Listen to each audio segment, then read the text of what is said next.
Ever found yourself focusing on one negative comment, ignoring all the positive ones even when they are significantly more? That's mental filtering, a common thinking trap we often fall into. Hi, I'm gbemi, or Coach G as my clients like to call me, back again doing what I love to do, simplifying the complex science so you can have better outcomes.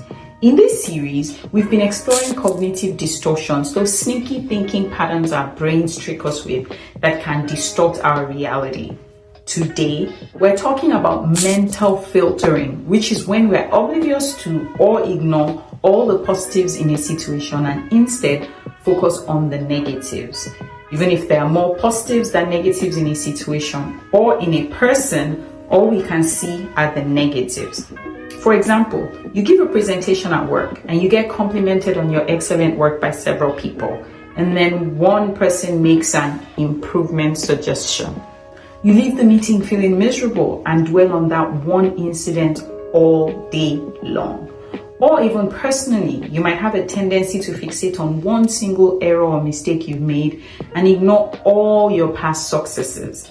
Or in a relationship, you only remember the negatives, ignoring all of the positive times you all may have shared. It's like missing out on the whole picture because you're fixated on a small negative piece. The downside of having a negative mental filter: feelings of inadequacy, negative self-image, and a belief that we're not capable of achieving success.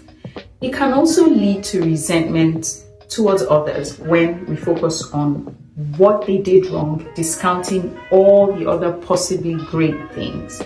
Now, something interesting to note about this particular cognitive distortion: the mental filter can be either positive or negative, with neither of them being optimal.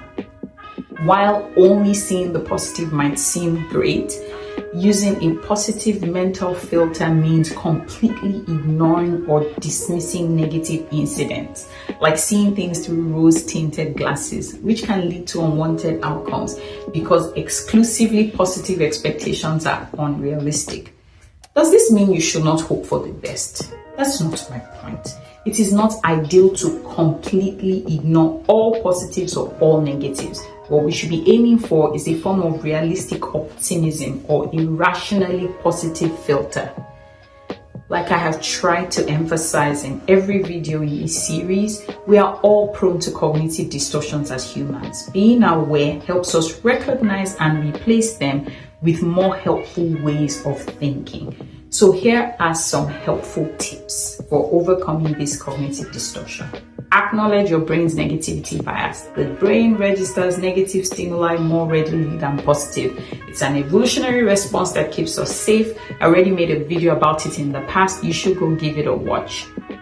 Challenge your negative focus. Ask yourself, are there any positive aspects in this situation that I'm overlooking? Also, practice gratitude. Focus on the good things in your life that counteract the mental filter. Also, seek out balanced perspectives. Talk to others to get different viewpoints on the situation. Remember, you're not alone. Don't let mental filtering cloud your judgment. If your struggles with mental filtering persist, it may be helpful to seek professional help from a mental health expert. Cognitive behavioral therapy is a great way to get to the root of negative thought patterns and to change them for the better. If you're eager to explore more ways to improve your mental and emotional health, follow me as I simplify the complex science so you can apply it to your life today. Thanks for tuning in, and I'll catch you on the next episode.